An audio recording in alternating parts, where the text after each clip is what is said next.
Bon, alors, nous disions donc, ben voilà, nous sommes dans l'Écoute Moharan, je pense, et nous sommes arrivés à la première Torah, c'est comme ça que ça s'appelle, les chapitres dans l'Écoute Moharan s'appellent des Torot. Et la toute première, c'est Ashret Medarer. Il y a deux lignes qui n'apparaissent pas dans le texte que David nous a mis devant nous, ce sont les deux lignes d'introduction. Mais je vais vous les lire, c'est tout simple. Hein. Bon. Bezrat El Elyon Asher Shamaim Va'aretz Kana, avec l'aide du Dieu suprême qui a créé le ciel et la terre, Venatan Lanu et Torato B'midbar Matana, et qui nous a donné sa Torah depuis le désert en cadeau. Natri Leatpis Ridushim Niflaim Venoraim, nous allons commencer l'impression de nouveautés extraordinaires et redoutables. Alma Amre Rabba Barbarchana. Qui est Rabba Barbarchana, sur les Agadot de Rabba Barbarchana, les dires de Rabba Barbarchana. Qui est Rabba Barbarchana? Rabba Barbarchana est un des sages du Talmud, évidemment, des premières générations des Amoraïm, et qui raconte des récits un peu fantastiques sur des voyages qu'il a faits, des voyages en mer, des voyages dans le désert, et dans lesquels il a rencontré des êtres fantastiques et des choses extraordinaires qui lui sont arrivées. Alors évidemment, tout ça, ce sont souvent des paraboles, ce n'est pas forcément des vrais voyages de Rabba Barbarchana, et ce sont des choses extrêmement, disons, énigmatiques, et qui ont interpellé beaucoup les commentateurs. Alors un des commentateurs est ici Rabbi Nachman de Braslav, et donc les premiers chapitres du Likutei Moharan sont des interprétations de ces aphorismes de Rabba Barbarchana. Et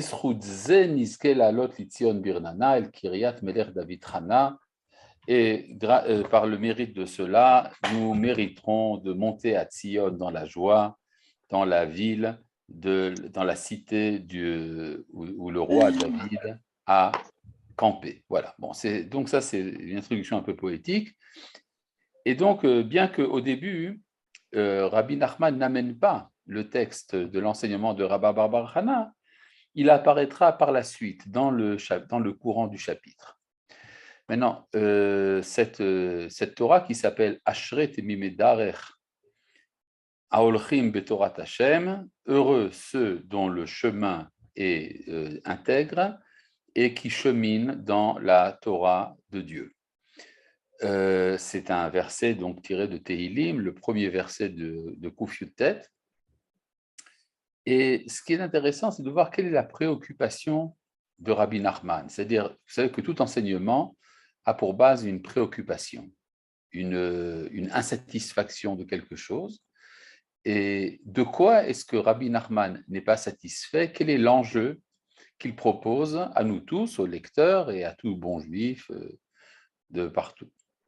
Alors, je lis ici, bon, le texte est un peu long, hein, un peu long, je ne sais pas si on va pouvoir tout faire aujourd'hui, j'espère qu'on va réussir.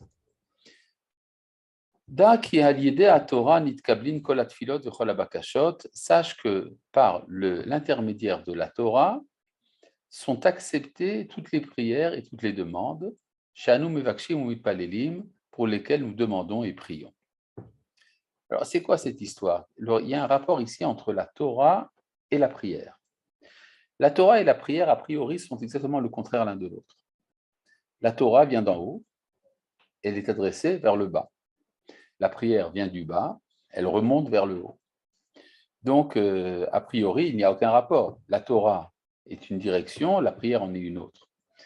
Mais en vérité, ce que nous dit ici Rabbi Nachman, c'est qu'il n'y a pas de prière sans Torah. Pourquoi donc? Parce que quand je fais la prière, il y a une instruction qu'on trouve dans Pirkei Avot qui est lorsque tu fais la prière, il faut que tu saches devant qui tu te tiens. Et donc, ça veut dire que je ne dois pas me tromper. J'adresse une prière, mais à qui? Alors, vous allez me répondre, mais bien sûr, la prière est adressée à Dieu. C'est là que s'introduit le problème. Qui c'est Dieu? Vous connaissez, vous, personnellement? Vous l'avez rencontré? Comment vous savez que c'est à lui que vous vous adressez et pas à un effet de l'esprit, à une imagination, à une idole, qu'à Dieu ne plaise? Peut-être que je m'invente quelque chose. En fait, il n'y aurait à la limite que le prophète qui aurait le droit de prier. C'est-à-dire, contrairement à l'éducation religieuse qui considère que la prière est quelque chose de naturel, eh bien non, justement, la prière est quelque chose d'idolâtre. En tout cas, ce qu'on appelle le sentiment religieux qui amène à la prière est effectivement suspect. On ne sait pas à qui la prière est véritablement adressée, à moins de connaître le Créateur. Or, ça, ce n'est possible que pour les prophètes. Et si vous regardez dans la Bible, vous verrez que tout endroit où il est question d'un personnage qui a fait une prière, cette prière est toujours prononcée par un prophète ou une prophétesse. C'est-à-dire que, et d'ailleurs, c'est la première fois qu'apparaît le terme de prière dans la Torah, c'est à propos de c'est également dans le premier verset où apparaît le mot prophète. Ve'ata hashev eshet haishkinaviu v'yitpalel. Et présentement, tu vas rendre la femme de cet homme parce qu'il est prophète, il pourra prier. C'est-à-dire, comme il est prophète, tu pourras avoir la vie sauve puisqu'il pourra faire la prière. Ce qui veut dire que pour la Torah, il est une évidence que la prière est une prérogative des prophètes. Le problème, c'est que nous ne sommes pas des prophètes, nous n'avons plus de prophètes depuis très longtemps, et pourtant nous faisons la prière. De quel droit? Alors, le Talmud nous répond que c'est très simple, parce que le texte de la prière a été institué par les derniers des prophètes. C'est-à-dire, au moment où la prophétie allait s'arrêter, les derniers des prophètes ont compris que le phénomène de révélation était en train de s'éteindre, alors ils se sont dit, il faut absolument sauver la prière. Pour sauver la prière, ils ont écrit un texte dans lequel sont introduites tout le monde intérieur des prophètes, et c'est grâce à cette initiative des prophètes que nous pouvons continuer la prière. Nous sommes alimentés par un résidu de prophétie qui est en nous. Et donc, d'où le problème, est-ce qu'on peut faire une prière qui ne serait pas selon le texte des prophètes? Par exemple, les femmes ne sont pas tenues de prier selon le Sidour. De même, Rabbi Nachman lui-même encourageait ses chassidim à sortir dans la forêt et à parler avec Dieu dans un langage populaire. Il disait qu'il fallait parler avec Dieu en yiddish, à la manière dont on parle chacun avec son prochain. Oi tate. Et donc, le problème est que comment est-ce qu'on peut oser rencontrer le Créateur alors qu'il ne nous a pas parlé? Alors, si c'est à travers le texte du Sidour, ça va. Mais si ce n'est pas à travers le texte du Sidour, comment est-ce que ça peut aller? Eh bien, c'est très simple. Rabbi Nachman nous répond parce qu'il y a la Torah. La Torah, c'est la prophétie collective d'Israël. Et donc, puisque nous étudions la Torah, que nous nous identifions à la Torah, eh bien, à partir de là, nous pouvons également donc répondre au Créateur, parce que nous parlons avec celui que nous connaissons. Et c'est exactement ça que dit Rabbi Nachman quand il dit sache que c'est par le biais de la Torah que sont acceptées toutes les prières et toutes les demandes que nous demandons et que nous faisons en prière. Ah, c'est le premier point. Alors maintenant, cette phrase de Rabbi Nachman est intéressante pour l'individu. Par exemple, je veux réussir mon permis de conduire, j'étudie la Torah, je fais la prière pour recevoir mon permis de conduire, et après, ça passe comme une lettre à la poste. Ça marche, tout seul. C'est vrai. Mais ça, si vous voulez, c'est une préoccupation importante. C'est vrai, c'est important d'avoir son permis de conduire, mais c'est une préoccupation personnelle, individuelle. Or, ce qui intéresse Rabbi Nachman, ce n'est pas, a priori, la réussite des demandes individuelles. Là, il rajoute quelque chose d'important, ve'achen, ve'achashivut shel Israël nit'ala v'nitromam bifnei kol mi shetzrichim. Et c'est alors que la grâce et l'importance d'Israël s'élèvent face à tout celui dont nous avons besoin, hen baruchani, hen bagashmi, que ce soit sur le plan spirituel ou sur le plan matériel. Alors, qu'est-ce qui embête Rabbi Nachman? C'est l'absence de grâce et d'importance d'Israël. C'est-à-dire que c'est la galoute, en fait. Si on considère les livres fondamentaux de la Kabbalah, je pense ici par exemple au Zohar, on se rend compte que le Zohar, par exemple, est une longue litanie, est une longue complainte de la galoute. Comment se fait-il que la Shekhinah nous a quittés? Qu'est-ce que nous faisons dans cette situation dramatique? Eh bien, ça veut dire quoi? Que la grâce et l'importance d'Israël a besoin d'être élevée. Ça veut dire que la Torah et le peuple d'Israël ont quelque chose à dire. Ils ont quelque chose à dire dans la restauration de l'ordre du monde. C'est-à-dire, ce qui est supposé, c'est que le monde va mal. Et si le monde va mal, eh bien, il faut le rendre meilleur. Et pour cela, nous avons un moyen. Le moyen, c'est la Torah. Mais attention, pas la Torah dans le sens de l'accomplissement méticuleux des instructions particulières du Shulchan Aruch. C'est évidemment très important. Mais le rôle d'Israël, c'est de transformer le monde. Or, transformer le monde demande pour cela d'avoir le droit au chapitre. Et vous savez que souvent, ce qui est important, c'est d'avoir le bon microphone. Si vous avez quelque chose à dire, il faut trouver la bonne station de radio et la bonne chaîne de télévision. Parce que si vous n'avez pas trouvé le bon microphone ou la bonne chaîne, alors vous pouvez avoir raison et dire des choses très importantes, mais personne n'y fera attention. Ce qui est important, justement, c'est d'être dans le point où l'influence est réelle et pas simplement mystique. Or, pendant le temps de la galoute, même si nous avons beaucoup de choses très importantes et très intelligentes à dire au monde entier, le monde entier, en fait, ne nous écoute pas. Je voudrais, disons, exprimer ça à la manière d'un dialogue. Vous savez que pendant tout le temps de la galoute, les goyim savaient très bien, intuitivement, ce que les Juifs pensaient d'eux. Et les Juifs ne pensaient pas du bien des goyim, parce que la société des goyim est une société violente, une société en décadence morale. Et donc, les Juifs, eux, dans leur ghetto, répétaient tous les jours « c'est nous les meilleurs » et eux, s'ils ne sont pas bien. Et je pense que les goyim ressentaient cette critique, mais peu leur faisait, pour une raison très simple, c'est qu'ils se disaient « vous autres les Juifs, vous êtes mal placés pour nous faire des critiques, parce que vous êtes dans le ghetto.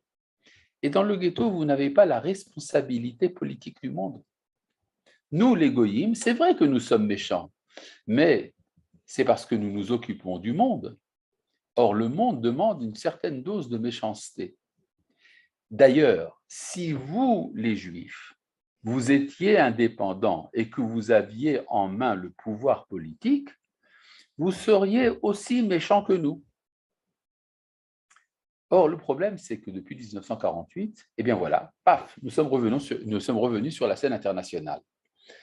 Ce qui cause un souci énorme sur le plan, disons, moral et, on pourrait dire, pratiquement métaphysique pour les nations. Comment ils sont revenus sur la scène politique?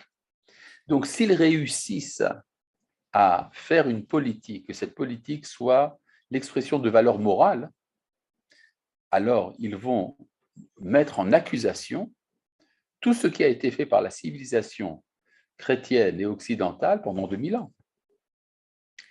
Alors, ça explique pourquoi, depuis assez longtemps, la principale préoccupation médiatique dans le monde, c'est de prouver que l'État d'Israël est méchant. Un État d'apartheid, un État raciste, un État totalitaire, enfin, tout ce que vous voulez. Toutes les pires calomnies sont proférées par rapport à l'État d'Israël, mais l'intention véritable, ce n'est pas d'aider les Palestiniens du tout. L'intention véritable, c'est d'être sauvé de l'accusation, surtout qu'après la Shoah, étant donné que les Européens se sont très mal comportés, si on peut dire, eh bien, la réussite de l'État d'Israël les met face à leur culpabilité. Et donc, il est très important pour les nations de mettre en accusation et en condamnation Israël. Et maintenant, ça revient à ce que dit Rabbi Nachman. Lorsque nous avons de l'importance, nous avons également de la grâce. Et c'est alors que nous sommes écoutés. Depuis l'année 1967, les nations ont commencé à écouter Israël. vous savez qu'il y a un concept assez bizarre qui a été admis pendant très longtemps, c'est ce qu'on appelle la civilisation judéo-chrétienne. Quand on dit civilisation judéo-chrétienne, on entend par là le christianisme. L'idée que le judaïsme aurait quelque chose à dire qui soit autre chose qu'un brouillon du christianisme, une ébauche du christianisme, ne traversait pas les hommes pendant assez longtemps. Ce n'est qu'après la guerre des 6 jours qu'on a commencé à s'intéresser à ce que les Juifs ont à dire. Parce que, comme disait le roi Salomon dans le livre de Qohélet, l'Ecclésiaste, Chochmat hamisken bezouya udvarav enam nishmaim. La sagesse du méprisé, enfin de l'humilier est méprisée. Ses paroles ne sont pas entendues. Or, ce qui préoccupe Rabbi Nachman, c'est que nous soyons écoutés. Et donc, ce qu'il dit, une fois que les prières, même individuelles, sont exaucées, c'est-à-dire quand ma prière de passer mon permis de conduire a réussi, et comme ça j'ai réussi mon permis de conduire, et l'ensemble de toutes les prières individuelles des enfants d'Israël, alors cela fait entendre aux nations qu'il y a quelque chose d'important dans ce peuple. Alors c'est ce qu'il dit ici, Ve'achen ve'achashivut shel Israël, nit'ala ve'nitromem bifne kol mi shetzrichim. C'est alors que la grâce et l'importance d'Israël est élevée face à tout ce dont nous avons besoin, hen baruchani, hen bagashmi, que ce soit sur le plan spirituel ou sur le plan matériel. Car, Arsham, maintenant, ba'avonotenu arabim, par l'abondance de nos péchés, hen vechashivut ha'amiti shel Israël, nafal. La grâce et l'importance véritable d'Israël est en chute.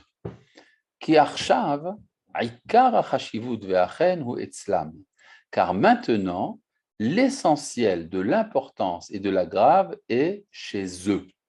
C'est quoi chez eux? Eh bien, chez les goïms.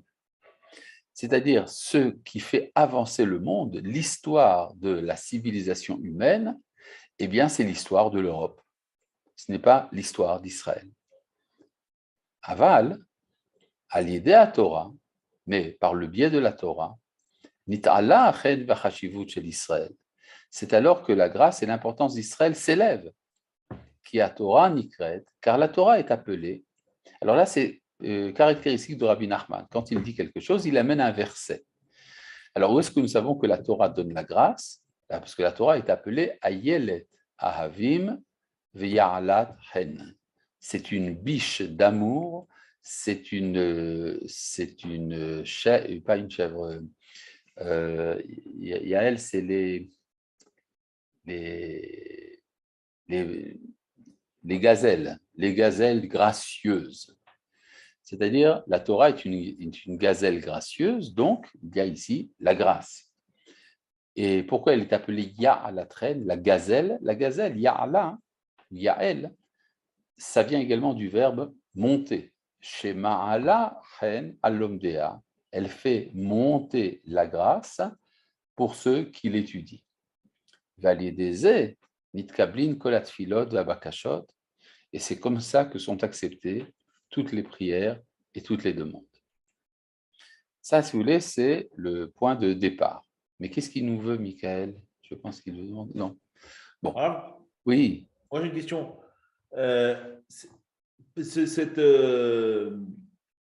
C'est pas par la Torah, c'est par l'avancée politique, c'est par le fait que les gens soient montés en Israël qu'on a pu avoir ce règne-là de nouveau. C'est justement de par le fait, l'histoire a montré que ce n'était pas par les rabbins, mais par les gens qui n'étaient pas Torah. C'est-à-dire qu'il y a ici 3 moments. C'est la Torah qui permet que les prières soient exaucées. Et quand les prières sont exaucées, c'est alors qu'il y a la grâce et l'importance face aux nations. Or, l'État d'Israël a été fondé grâce aux prières des enfants d'Israël pendant 2000 ans. C'est ça qui a conservé la fibre. D'accord? Vous connaissez cette histoire de Max Nordau? Comment est-ce que Max Nordau est devenu sioniste? Tu sais pas? Non. Max Nordau était l'adjoint de Herzl à la tête de l'organisation sioniste mondiale. C'est un personnage très éloigné de la tradition. Dans sa jeunesse, il avait quitté l'accomplissement des mitzvot parce qu'on lui avait dit que s'il regardait les Kohanim pendant la bénédiction, on devient aveugle. Or, il a regardé les Kohanim, il n'est pas devenu aveugle, et c'est comme ça qu'il a quitté la tradition. Soit dit en passant, dans sa vieillesse, il est devenu aveugle. C'est un mérite extraordinaire. Mais en tout cas, il a même épousé une Goya. Donc, pour vous dire à quel point le personnage était très loin de tout. Et il raconte dans ses souvenirs comment est-ce qu'il en est arrivé à être sioniste. Il était médecin. Et en tant que médecin, donc, il s'occupait d'enfants également. Un jour, une petite fille vient se faire soigner chez lui. Il découvre que la petite fille est une fille juive et qui est, plus que ça, elle étudie dans une école juive, ce qui était très rare à l'époque à Vienne. Et alors il lui demande, mais qu'est-ce que tu as appris à l'école? Et elle répond, enfin c'est comme ça qu'il écrit, qu'elle lui raconte, il écrit qu'elle lui raconte la légende de Rachel qui pleure pour que ses enfants reviennent dans leurs frontières. Et alors il se dit, quand j'ai vu qu'un enfant juif, après tant d'années, continue à parler du retour en Palestine, c'est alors que j'ai compris que c'est quelque chose de réel et de possible. Et c'est comme ça qu'il est devenu sioniste. D'accord? Donc ça veut dire que les prières ont agi pendant tout ce temps-là et que l'identité juive a été préservée justement par les rabbins et les prières. Simplement, c'était impossible de transformer ça en action politique. Il a fallu quelqu'un qui venait de l'extérieur pour le faire. Voilà, je pense que c'est très clair. Ki ish ha-Israëli. Alors là, il y a une très belle phrase. Ki ish ha-Israëli, l'homme d'Israël, tzarich tamid liistakel behasechel shel kol davar, doit toujours scruter l'intelligence qui se cache en toute chose. Ulkacher atzmo el ha-chochma ve'asechel sheyesh bechol davar, et se rattacher à la sagesse et à l'intelligence qu'il y a en toute chose,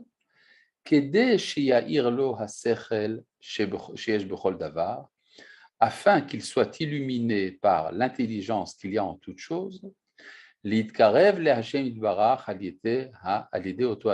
pour se rapprocher de Dieu par cette chose. Remarquez, c'est remarquable parce qu'on dit toujours au nom de Rabbi Nachman que l'intelligence, il faut la rejeter. Zrok tasechet, jette l'intelligence. Alors, dans le premier enseignement de Rabbi Nachman, il nous demande de nous lier à la sagesse qui est cachée en toute chose. Par exemple, comme les physiciens. Ce que fait un physicien quand il regarde le monde, eh bien, il cherche à savoir quelle est la sagesse qui se cache dans le monde, quelle est la formule mathématique avec laquelle il va pouvoir expliquer les phénomènes, par exemple. Et donc, Rabbi Nachman nous dit, cherche l'intelligence qu'il y a en toute chose. C'est beaucoup plus qu'en fait que la recherche scientifique, c'est aussi la recherche scientifique.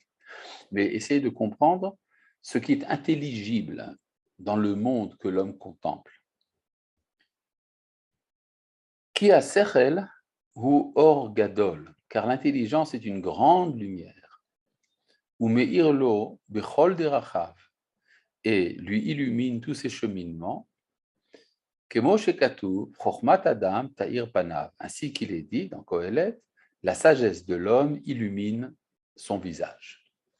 Alors là, c'est très différent de la sagesse philosophique ou scientifique. La sagesse philosophique ou scientifique s'occupe d'abstraction. Et la sagesse dont parle Rabbi Nachman, c'est elle qui va illuminer le visage, qui va donner un sens à l'individu. De ce point de vue-là, on peut dire que Rabbi Nachman est un précurseur de l'existentialisme. Je cherche à savoir qui est la personne qui se cache derrière ce visage. Et donc, l'intelligence qu'il y a dans le monde est également une forme de visage qui arrive jusqu'à moi. Vezeh bechinat Yaakov. Et c'est cela qui est comme Yaakov. Ah bon, quel est le rapport? Alors, vous voyez qu'il y a ici une réflexion extrêmement associative. Telle chose nous rappelle autre chose qui va nous rappeler encore autre chose. Ki Yaakov zacha la bechora, shu reshit, shu bechinat chochma. car Yaakov a acquis le droit d'aînesse, qui est l'origine, qui est la sagesse. Kemo shekatuv reshit chokhma, ainsi qu'il est dit, l'origine, c'est la sagesse. Ça veut dire que il y a le fait d'être premier-né, c'est d'être l'origine. En effet, le premier-né de la famille, c'est lui qui est le début de la descendance. Donc, il est une origine, il est un commencement.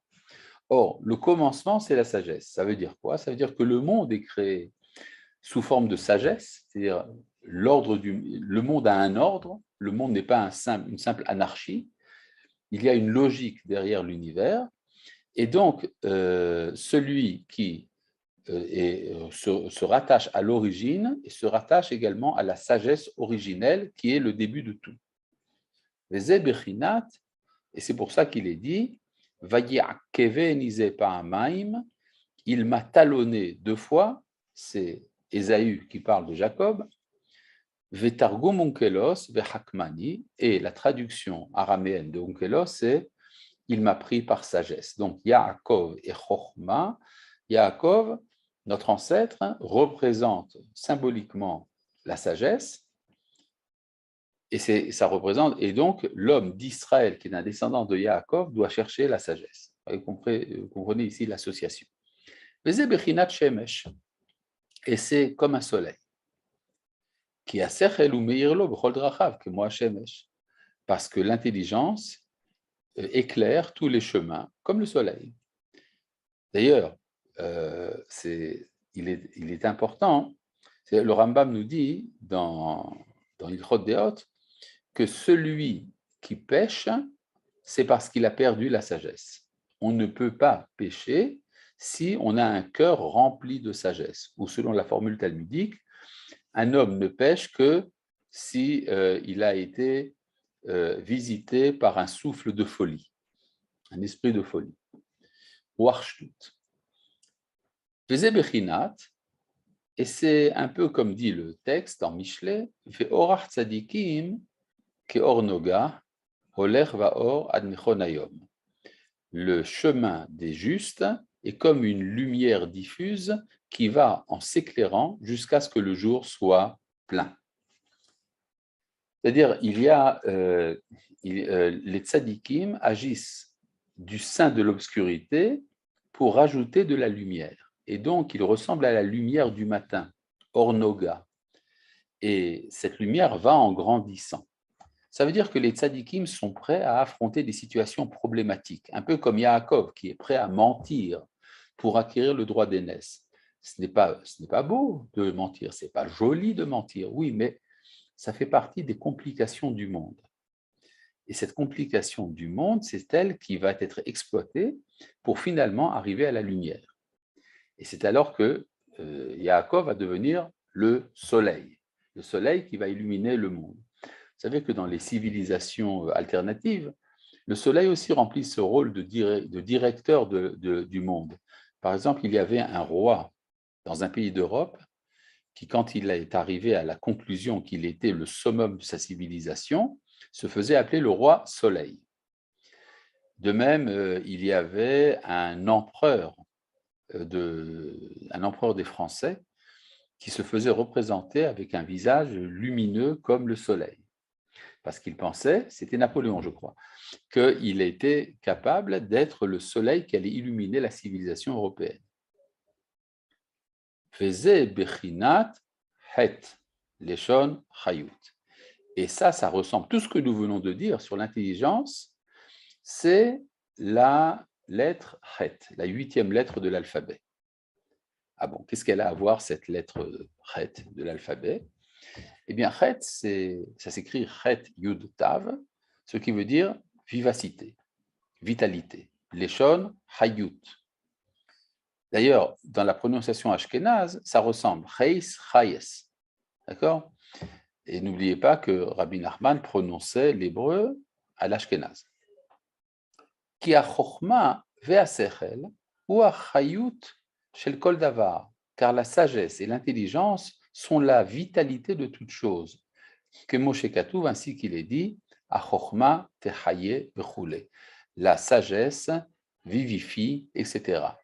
Etc. C'est be'alea, elle vivifie ceux qui la possèdent.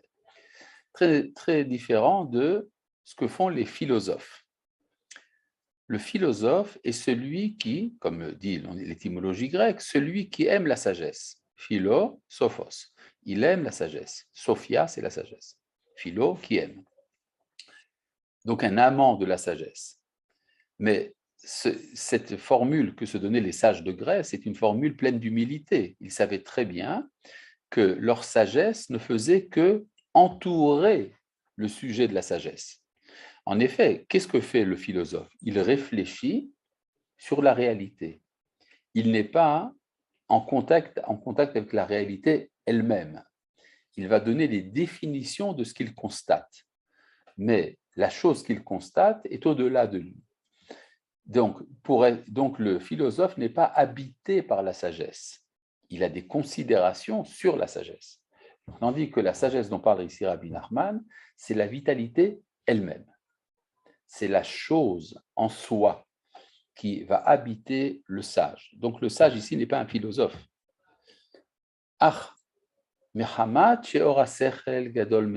Mais comme la lumière de l'intelligence est très grande, on ne peut pas l'acquérir. Ce n'est accessible que par ce qui ressemble au nun. Le nun est également une lettre de l'alphabet hébraïque. C'est la 14e lettre de l'alphabet. Shu bechinat malchut, qui est une manière de royauté. Alors, le mot malchut, ici, il prend dans le sens kabbalistique du terme, la royauté, c'est cette mida, cette qualité qui est d'être récepteur. C'est-à-dire, il faut pour cela avoir l'humilité. L'humilité est une sorte de filtre. On va filtrer la sagesse à travers notre subjectivité. Kemo shekatuv, lifne shemesh, yinon shemo. Devant le soleil, eh bien, il mettra son nun, yinon. Et Rashi dit leshon malchut. Vous voyez qu'il y a ici chez Rashi des jeux, il fait des jeux de mots autour de Rashi. Donc, vous voyez qu'il est en train d'expliquer le mot grâce, chen. Chen en hébreu, chet et nun. Alors, chet représente la vitalité ou la sagesse en elle-même, mais pour être accessible, on doit passer par la malchut, c'est-à-dire la réceptivité, le nun. Veze bechinat levana. Et c'est ça qui ressemble à la lune. Qui a levana en la or me'atzma, qui mashem kabelet ma'shemesh. Car la lune n'a pas de lumière par elle-même, si ce n'est ce qu'elle reçoit du soleil. Remarquez d'ailleurs, d'où est-ce qu'il le sait ça? Que la lumière de la lune vient du soleil? Ben, c'est très simple, c'est écrit dans le Zohar. Vous avez ici entre parenthèses la référence dans le Zohar. C'est-à-dire, ce qui est important, ce n'est pas la réalité astronomique, qui d'ailleurs ici est vraie aussi, mais ce qui est important, c'est de savoir où est-ce que c'est dans le Zohar. Veze ou Bechinat Malchut, et c'est ça qui ressemble à la Malchut, à la royauté, Delet la Migarma Klum, qui n'a rien de par elle-même, expression kabbalistique, et là, Machem Kabelet Minachet, si ce n'est ce qu'elle reçoit du Chet, Shi Bechinat Chochma, qui est la sagesse, Bechinat Shemesh Kanal, qui est comme le soleil, comme nous l'avons dit plus haut, Venaasa Or Alevana Keorachama, et c'est comme ça que la lumière du soleil, de la lune devient comme la lumière du soleil. C'est-à-dire, il faut, pour accéder à la sagesse, il faut passer par la connaissance. D'abord, il faut une certaine humilité à la manière de la lune qui reçoit sa lumière du soleil, et il faut également connaître la subjectivité de l'homme. Nous n'avons pas de connaissance objective. Aval. Mais celui qui ne se relie pas à l'intelligence, à la sagesse et à la vitalité qu'il y a en toute chose, ça, en cela, il ressemble à Ésaü. Chez Biza et à Bechora, qui a méprisé le droit d'aînesse, Moshe Katouv, ainsi qu'il est dit, Vayivez Esav et Abechora, Esav méprisa l'aînesse. Alors, c'est-à-dire qu'il a méprisé l'aînesse, Daïnoa Sechel Kanal. Il a méprisé l'intelligence, comme nous l'avons dit. Bechinat lo yachpotz kesil bitvuna, kim bitgalot libo. Comme dit le verset, l'ignare n'est pas intéressé par l'entendement, mais uniquement par ce que lui révèle son cœur. Veze bechinat malchut haresha'a. Et c'est en cela que ça ressemble à ce qu'on appelle malchut haresha'a, c'est-à-dire la royauté scélérate, bechinat levana de sitra achra.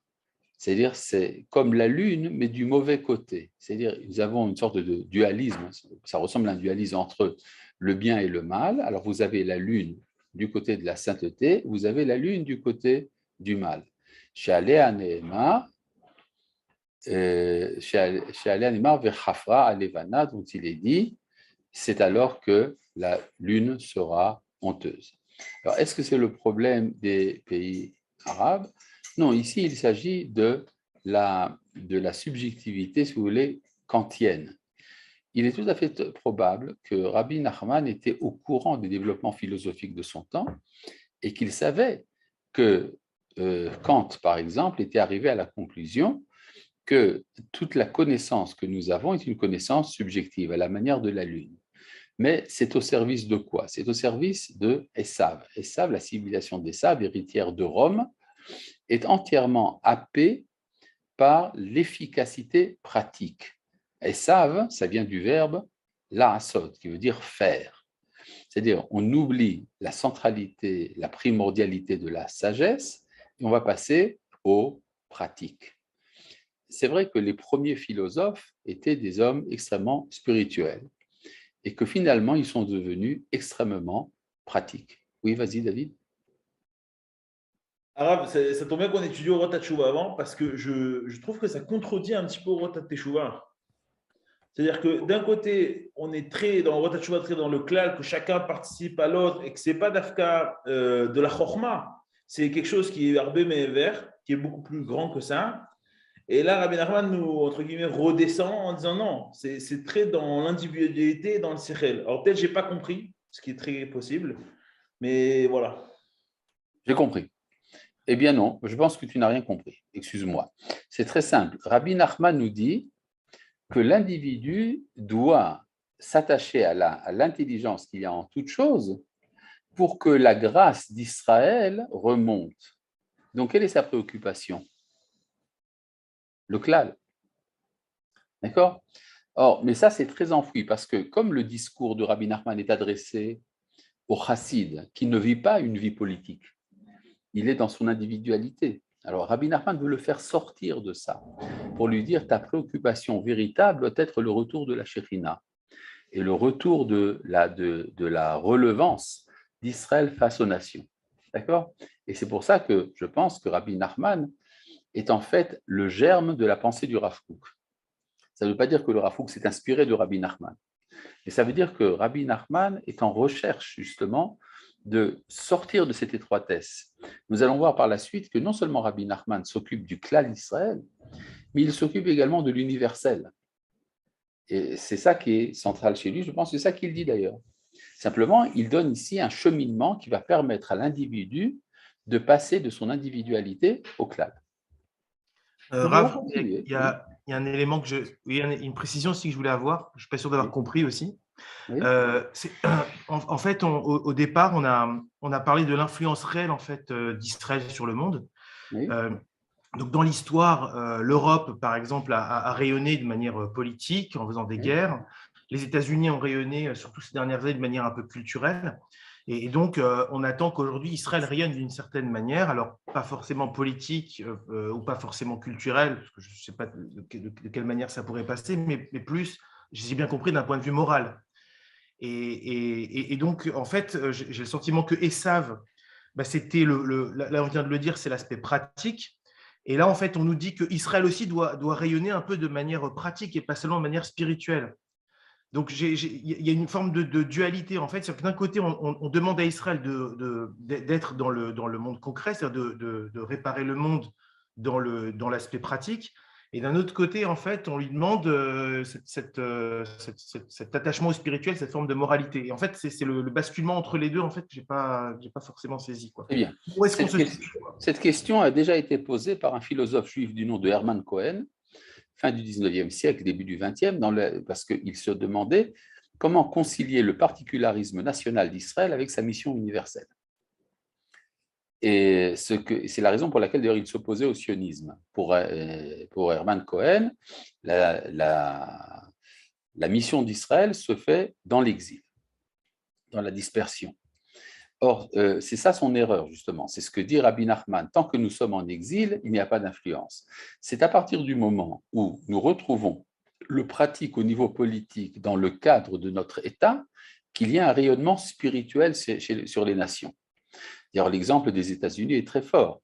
Les États-Unis sont une puissance politique et militaire qui influe la civilisation universelle. Et c'est exactement ça dont parle ici Rabbi Nachman. Il faut qu'Israël revienne à sa terre, qu'Israël retrouve sa puissance, et c'est alors que sa mission envers les nations n'est pas une mission politique, mais une mission de rayonnement spirituel. Le rayonnement spirituel, c'est plus que la morale individuelle. La morale individuelle, ça, tout le monde connaît. Ça a été diffusé par les prophètes depuis très longtemps. Mais ce dont il est question ici, c'est de connaître la présence du Créateur à travers l'État d'Israël. C'est ça dont c'est une exemplarité morale? Qu'est-ce que c'est concrètement? Enfin, j'aimerais savoir dans les actions. Non, je m'explique. C'est une exemplarité de type national, c'est-à-dire la capacité de faire du politique le réceptacle de la présence de Dieu. Or, chez les goïms, depuis très longtemps, le politique et le spirituel ont été séparés l'un de l'autre. Or, c'est dans la réalité de l'État d'Israël que se manifeste une capacité de le faire. C'est un modèle. Alors, ce modèle est un modèle d'exportation, mais par imitation. C'est ça dont il est question. Voilà. Je continue ici. Oui. J'ai une question pour Rav. Au début, vous avez parlé de demander dans sa prière pour des choses très anodines. Et pour moi, ça fait très matérialiste, ça. Si on demande à Hachem de passer notre examen, c'est pas très spirituel. C'est extraordinaire. Ça veut dire que le fait que le bon Dieu s'intéresse à mes petits problèmes, c'est la preuve de sa grandeur. C'est un véritable monothéisme. C'est-à-dire que, alors que certains vous diront, si déjà vous parlez à Dieu, parlez-lui de grandes choses, ça voudrait donc dire que Dieu n'est pas présent dans les petites choses.